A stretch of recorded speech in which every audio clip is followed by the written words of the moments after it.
મારું નામ શીતલ પંડ્યા છે. અમે અહીંયા માય થેલી કેમ્પ ચાલુ કર્યો છે, જે પ્લાસ્ટિકનો વધારે પડતો ઉપયોગ થાય છે, જે પશુ પક્ષીઓને ખૂબ જ નુકસાન કરે છે. એ માટે અમે આ કેમ્પ ચાલુ કર્યો છે. તમે ઘરેથી જૂના કપડાં તમારા લાવો એ પ્રમાણે અમે આવી રીતે બેગ સીવી દઈએ છીએ ફ્રીમાં. આનો કોઈ ચાર્જ નથી. અમે અહીંયા 5 જૂનથી કામ ચાલુ કર્યું છે. 31 ઓગસ્ટ સુધી અહીંયા અમે છીએ. દર ગુરુ ને શુક્રવારે અહીંયા અમે હોય છીએ. આમાં અમે 12 બહેનો જોડાયેલા છીએ, ઈસ્ટ અને વેસ્ટ ઓફિસમાંથી. હા, ઘણા લોકો આવે છે, ઘણા બધા આવે છે અહીંયા સીવા માટે. આ કામ બધાને ગમે છે, સારી વસ્તુ છે.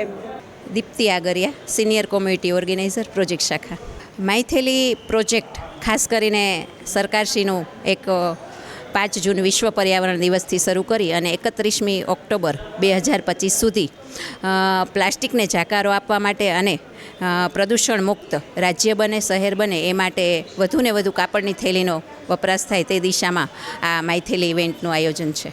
ગયા 5 જૂનથી ગયા ગુરુવાર અને શુક્રવાર 2 દિવસ દરમિયાન અંદાજે 280 જેટલા નાગરિકો અલગ અલગ 6 જગ્યા ઉપર રાજકોટ મહાનગરપાલિકા દ્વારા આ માયથેલીનો પ્રારંભ કર્યો છે અને 280 નાગરિકો અને 320થી વધુ થેલી અમારા જે સ્વસહાય જૂથના બહેનો છે એ લોકોએ બનાવી અને કાપડની થેલીનો વપરાશ વધુને વધુ થાય તેના ઉપર ભાર મૂક્યો છે.